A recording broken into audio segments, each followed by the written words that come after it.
Tēnā koutou, tēnā koutou, tēnā koutou katoa, ko Anthea Medill aho. I'm Anthea Medill and I'm going to talk to you today about responsible consumption and production, which is Sustainable Development Goal number 12. So I'm just going to talk a little bit about what this goal is and then a bit about the context for it. So what is production? Production is making and selling stuff. And on the other hand, consumption is buying and using stuff. And so this goal is talking about doing these things in a way that is responsible. So that is being kind to the planet and to people.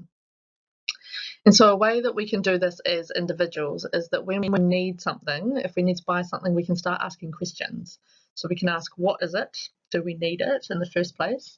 What is it made from? Is it made from something that's compostable? Is it from something that's recyclable? Where was it made? Was it made overseas? Was it made in New Zealand? Who made it? Did the person that make it get paid a fair wage? Were they treated fairly? Were they made to work 12-hour shifts in poor conditions? How did it get to me? So if it was made on the other side of the world, was it flown? Was it shipped over?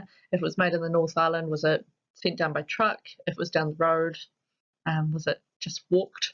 Would be nice. And where will it go when I'm finished with it? So once I'm finished with it, could I give it to somebody? Could I take it to an op shop? Could it get used again? Or is it just going to go to the bin? So these concepts are part of what is a circular economy.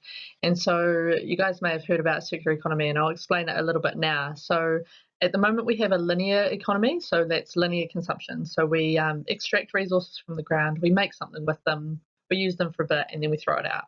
And so it's just a straight line. We just take, make, waste. And that is really resource intensive because it means that you're taking lots of resources to use something for a little bit of time. There's also a recycling economy, and so that is that you take extract resources, use them for a bit, and then they can circle around in that system for a little bit, but then they're still waste at the end of it. And so an example of that is if you buy an outfit and then you give it to an op shop and somebody else buys it and uses it for a bit, and then when it wears out, if it's a synthetic fabric, it has to go in the bin. Another example is a plastic bottle. So if you buy a plastic drink bottle and you send it away to get recycled, it'll get recycled once, maybe twice. And so it can stay in that circuit for a little bit and then it's rubbish at the end of that. And so a circular economy is a system that gets more use out of those resources. So it keeps those resources in that loop for longer or indefinitely. So an example of that is a glass milk bottle. So say you go and you buy your milk in a glass bottle and then you use it, you take the bottle back, it gets cleaned, it gets refilled, and somebody else buys it and uses it. And so that bottle can just go around and around in that system. So it doesn't have to have energy put into it, into recycling it into something else. And generally they're made in a way that they're really sturdy and durable, so they're not going to break easily if you drop it. Sometimes they bounce. And so that's the idea of being responsible, like production being responsible. So things are designed in a way that they'll last for longer. And then if we choose those options, then we're consuming responsibly as well. So the Sustainable Development Goals, you may know a little bit about these already, and you can see from this picture that they're all in beautiful little boxes with stunning colours and they all look lovely. The reality is that these are all really intertwined and they're not separate little problems that are in separate boxes. They're all impacting on each other all of the time. So for example, if there's a project that's working on affordable and clean energy, then that's instantly making sustainable cities and communities. And if you're interested in reducing inequalities, then you're also going to be impacting gender equality. So all of these things are tied together. And so an interesting way to look at this, and this I found really helpful, is thinking about them more like this. So if you think of this as a waka, the hull of the waka is the environment, and then we as a community are inside that waka together. So we need to look after the hull and make sure that there's no holes, or if there are, we need to try and repair them so that we can all stay afloat. And at the back of this, there's a motor that drives this forward, and that is the economic goals. So that's things like decent work and economic growth, and the responsible consumption and production falls into that category as well. And so then at the front of the waka is the partnership for the goals. And so that's the idea that to move forward, we all need to be working together and collaborating rather than competing, so that we can move forward together in a sustainable way. So that's just a slightly different way to look at it that makes it a little bit easier to kind of see how they fit together.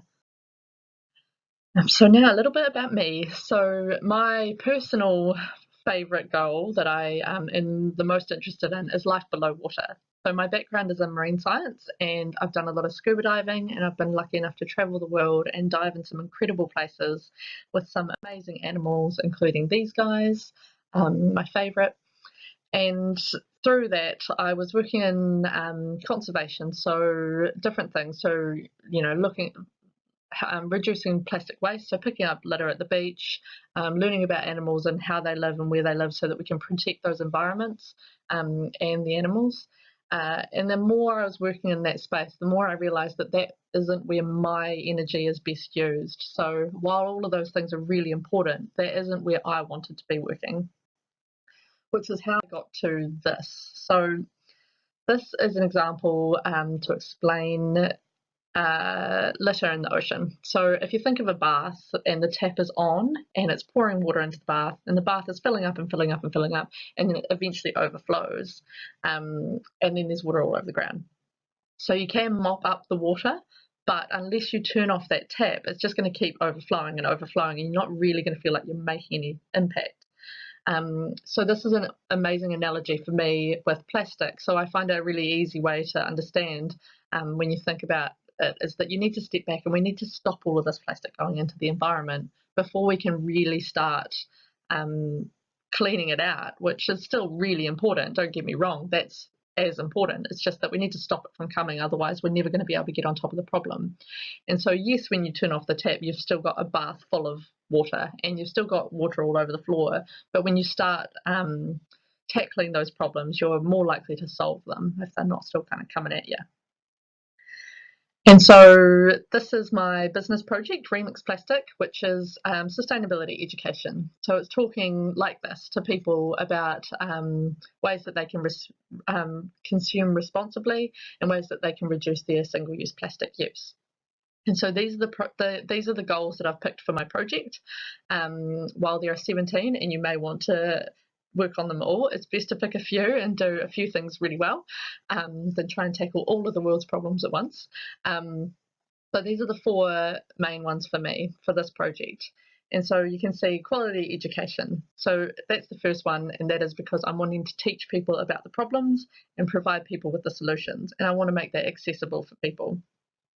But you'll see that with quality education, if I'm teaching people about ways that they can reduce their plastic, then that's instantly helping people consume more responsibly.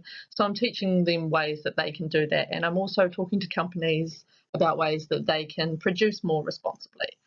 So that's intertwined with goal number 12. From there, if you have more and more people that are producing and consuming responsibly, then you have sustainable cities and communities. So you have groups of people that are doing that and systems that work for more people than just one. And then from there, if you have sustainable cities and communities, then you're likely to have less plastic going into the ocean, which is my main thing. So that's what I want to reduce, is plastic in the ocean, and I do it through these different ways rather than feeling like I have to be at the ocean every day to help fix that problem. So you can kind of see that there's lots of different ways that you can tackle different problems, and that you'll likely find something that you're interested in that might seem quite disconnected from what it is that you're actually wanting to solve.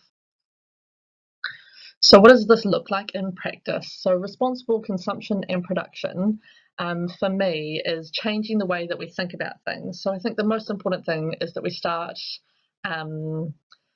questioning things. So all of you have possibly been into a shop and looked at something and thought, how can this possibly only cost $2?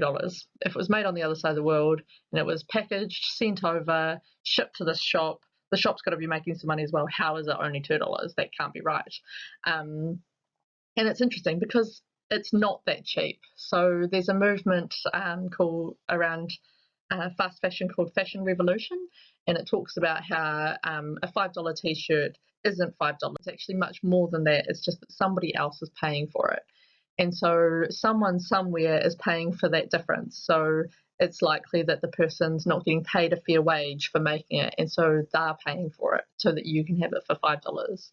Another example of this is the Italian tin tomatoes. I don't know if you guys saw this in the news recently, but 90 cents for tomatoes that have come all the way from Italy. And it turns out that they're probably that cheap because the people picking them aren't getting paid. And so they're not actually that cheap. It's just that somebody else is paying for it so that you only have to pay 90 cents.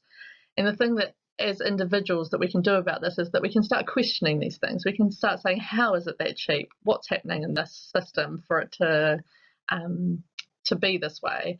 And then if we do still want a $5 t-shirt, you can go to an op shop and get one secondhand rather than going to a shop and buying one new. And if you want cheap tin tomatoes, you can buy New Zealand grown tomatoes, because you know that in New Zealand we're lucky in that we have laws around employment and fair wages. And so the people that are picking these are hopefully getting paid a living wage, or a minimum wage, sorry. And so you can see on special they're $1, so it's 10 cents more. Usually they're $2. It might be that you have to pay more for it, but you know that is you're supporting a system that's not exploiting people. So why is this important? I've just realised that I might be covering the quote.